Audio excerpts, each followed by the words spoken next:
From the National Newsroom of the Canadian Press, I'm John Kennedy. British Prime Minister Keir Starmer met with Prime Minister Mark Carney earlier today ahead of the G7 meeting in Alberta. He says the historic ties and long-standing working relationship between the United Kingdom and Canada aren't just reflections of the past, but they're very much needed in the here and now. Starmer says the two Commonwealth members think and work alike, have collaborated for years on issues of security, defence and trade, and the economy. The history and joint working of our countries is phenomenal. For years we've worked together as Commonwealth members, as independent, democratic, sovereign countries working alongside each other. Starmer met with Carney in Ottawa before the two leaders got onto a flight and headed out to Alberta for the G7 summit. Looking overseas, Israel and Iran are exchanging missile attacks for the third consecutive day following Israel's initial deadly strikes on Iranian nuclear and military facilities last week.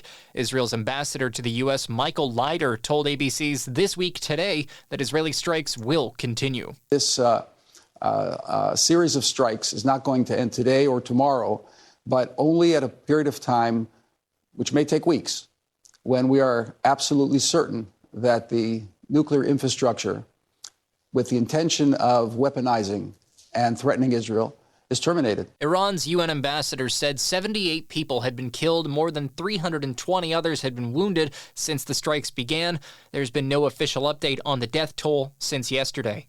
Israel is refusing to comment on whether it presented a plan to kill Iran's supreme leader to the U.S. after a U.S. official said the president vetoed the idea. The Donald Trump administration is desperate to keep Israel's military operation under control and aimed at decapitating Iran's nuclear program. Israeli Prime Minister Benjamin Netanyahu did not directly address whether the White House rejected the plan, instead suggested that a regime change in Iran would end hostilities. Trump's rejection of the proposal was first reported by Reuters.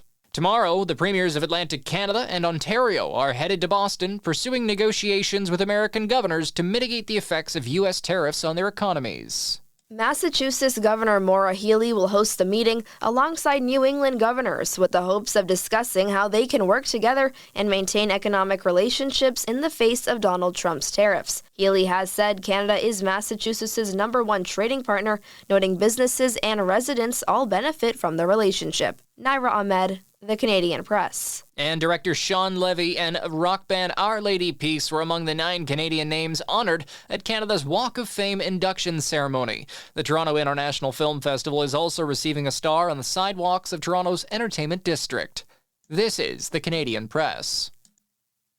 In sports, Mercedes driver George Russell held off Red Bull's Max Verstappen for his 4th career race win, while McLaren teammates Oscar Piastri and Lando Norris collided today at the Canadian Grand Prix in Montreal. It's a lifelong dream come true for Gabriel Diallo. The 23-year-old Montrealer defeated Belgium in a win today at the Libima Open tennis tournament for his first ATP Tour title. Nick Castellanos hit a grand slam, Zach Wheeler pitched 6 strong innings, and the Philadelphia Phillies completed a 3-game sweep of the Toronto Blue Jays in an 11-4 victory on Sunday. The Stanley Cup Final is set to resume on Tuesday, with the Florida Panthers and the Edmonton Oilers taking to the ice in a do-or-die session. Florida pounced Edmonton with a 5-2 win, getting out of the gates fast and never letting Edmonton catch up. Game 6 will be hosted by Florida, and if necessary, Game 7 will go Friday in Edmonton. From the Canadian Press, I'm John Kennedy. Thanks for listening. Don't forget to follow and subscribe.